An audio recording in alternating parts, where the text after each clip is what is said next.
Balima ani nyokuma très urgent. Bien vendredi 5 juin 2026. Ko français ka tchemu minena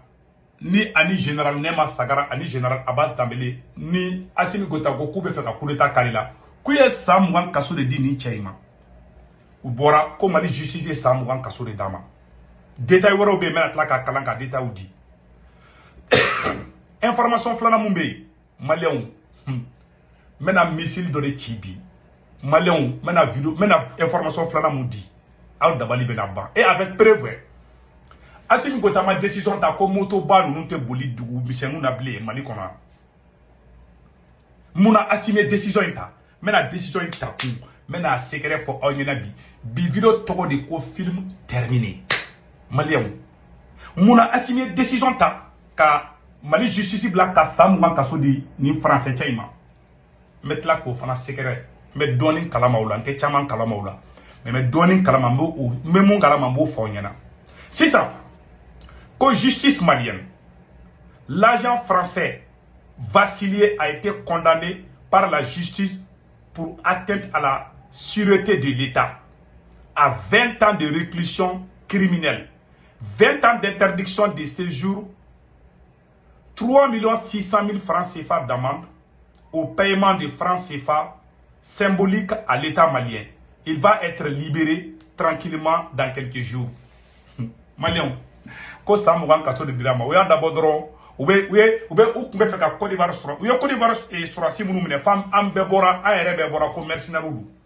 o yo lu condamné gatla ku bla bo o ya ni décision mi tade o ya ni français tchai de ni blali fera de be ka teke teme Assimi bulu ko ça dit que a o ya ni mun ketan négociation de bu ni français tchai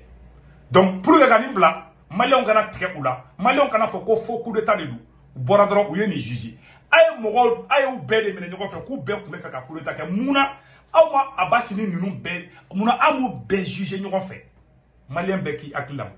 muna amu be juger nete ka che défendre be baro nete français fe mais muna ay français kele juger muna ama abas juger muna ama Nema Sagara fana juger général Abbas général Nema muna amu lu fana juger parce que on fait ka che bladi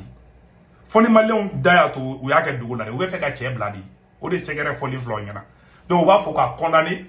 ma warin do saradro che ka 3 600 000 francs bo saradro bla bla bla dro o bo ta ga to duga sunguruba mo te al bla mali kesida malien mena information flana mu fo nyana Assimi Goïta décision ta malien Claire Flananye président Assimi Goïta a décision ta ko moto ba nous te boli ana dugu misenu na bli ay décision ta commune malien mena secret fo nyana malien a kliflanina et bina jaraka mogo ouye anga et morti wa antaro sebaredi je pense que ça doit être morti voilà ouye anga kando de chi ay kuma ina mede attendez nga affaire jeka ouye anga kam militaire de chi an kun kelembe kata moto ba munu sande malien ay kuma ina mede an keleme ka taga moto ba chama san o moto nunu mambolo wakati mina ambe bali mun de la anya yé ka fo voilà afleni ko voici les vidéos du combat du 25 avril de Jenin par le Jenin de ni tourné à vidéo bi ne yere nya bala me ka kuma fo romina mais tien yere la nete vidéo yira awla parce que Mali armée fin do be nte fe ko yira Mali armée ka fena. Voilà, je pense que ni séparé kandé ni mafli. Voilà, vers Mokti. Donc, ka fo onyena ou taranga ka anga ka bele pas de do anga arma milliard arma fait sana. Ja ou ya filmé ou ma blade ou ya to Assimi Goïta be mbanga na watina. Au vidéo de futi ket le flyna. Ja dissous des vidéos in bla avec groupe WhatsApp bébé ka kulina et ko ja en saradia. Donc pour que ka malien nyina ko ou dimina d'abord ou bora kata propagande na Mali télé la ko le bataillon d'intervention rapide ko le créé ko Burkina mu créé ko Mali sura soube les motos ba au sans fait o le moto mu sa ko di Mali sura souma o moto era me kamin kono binaka mo fana taro moto tlanche beta donc ou sera ka marama fe munta ou yolu ta atakanu lui ou ma se mun na yolu jeni kan kono a vidéo b et a été montage té vidéo yere didu a vidéo b a be bolo me tiana ne taira O vidéo mi ye futi kede Malien o de dusuma kasa bolo ou là on ka bezu créer donc on ka bezu créer fambe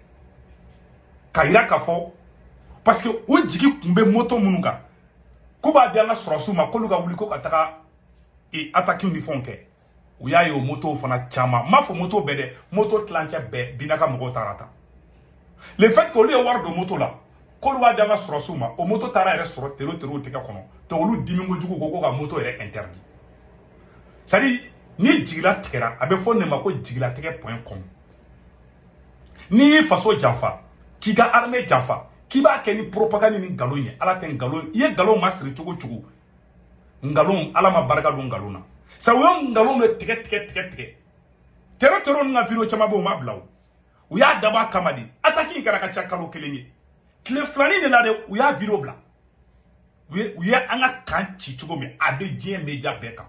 ne ya ye quoi non ne mbolo dans kunadi u ya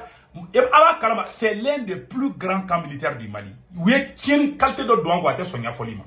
ou yere da bla tero da a video bla et puis video inte montage de ou ye video de yesi sa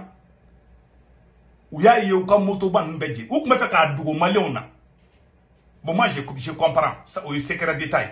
mais aw ni munu be kelela olu be boni ko yede na o kuma na o de ko so ngaw mo na o ti se ka tien fo ayaw makun aw kana galon teke parce que munu na aw be kelela olu be perebu ira Malien na imani bina jara kuma na bi Malien dalen be bina jara ma fo ngo Malien be bina jara fe de mogo do be ta fe mais kuma mbe boada ini ala chama chale ba do na abina fo sam non et mogo fagala do kana ki jo ko ni soro mbi fa en ala chete dawla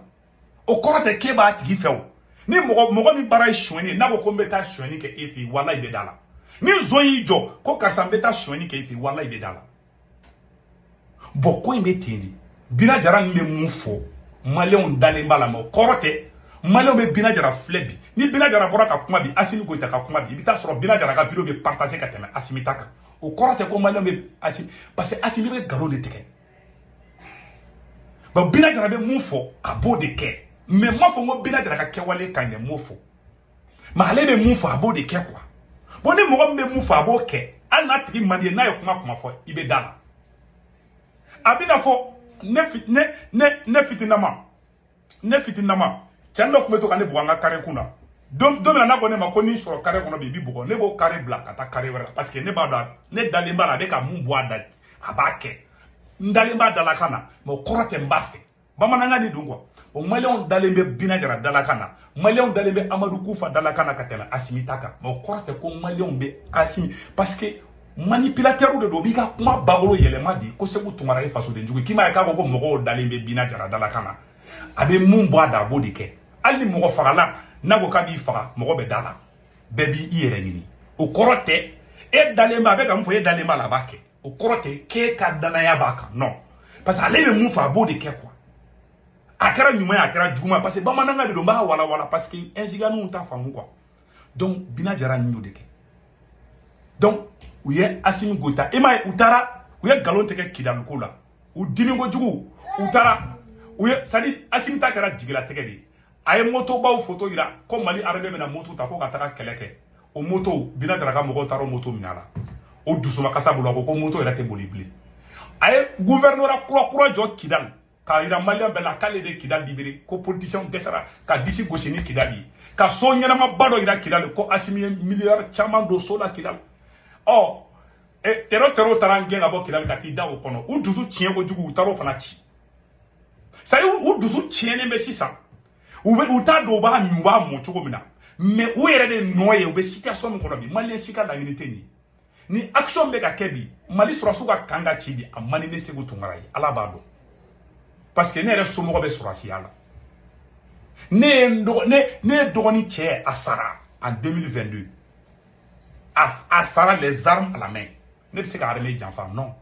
Ça nous y a de mots qu'on a connecté Assimi fait, qui était Mali fait. Quand Ibeka toye, nous courant tegera, Mali me va faut Ibeka de nous. Mais Assimi me nous courant tegera, va quoi Assimi noté. Dakele munu kumbeka Ibeka kele. Ou dakele on quoi ko président noté. Horanya bimi. Donc, en réalité, ça dit, bilan nyanga kandi. o de futi ke ou kunkolo wula 20 ans de prison anye but awa sini tukunu be boni bezi korabere tukuni awa be sin kalo be ke bezi de la parce que moto anga kan chili mun kara sebare de o kan video mun be ka bobi o de kelembe ku komona gwambi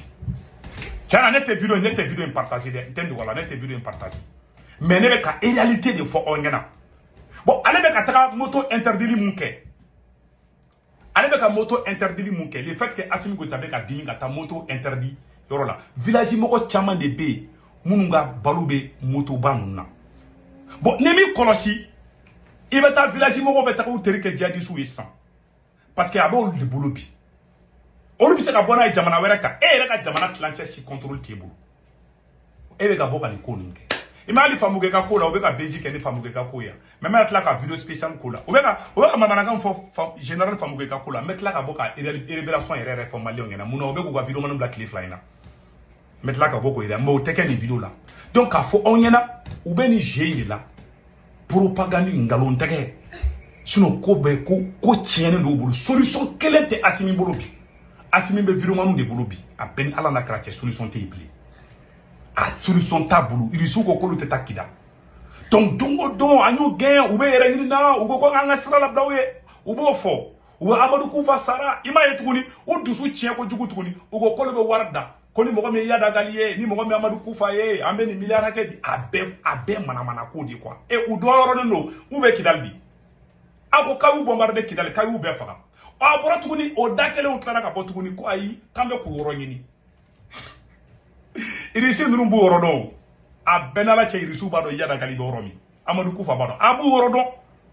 a bu woro do munabe mogo bla ko mogo bu nyini ko dawma ni te mama na ko ere ya ni nyugo mana ko fla be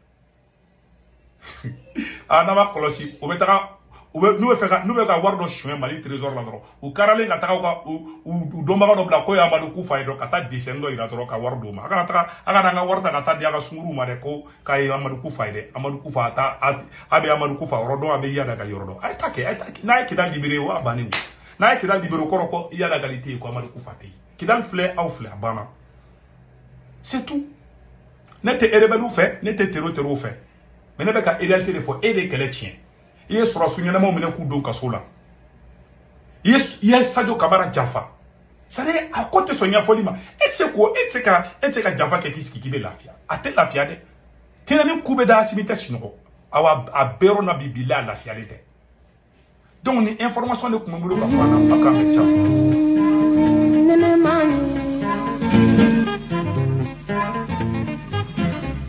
Mm-hmm.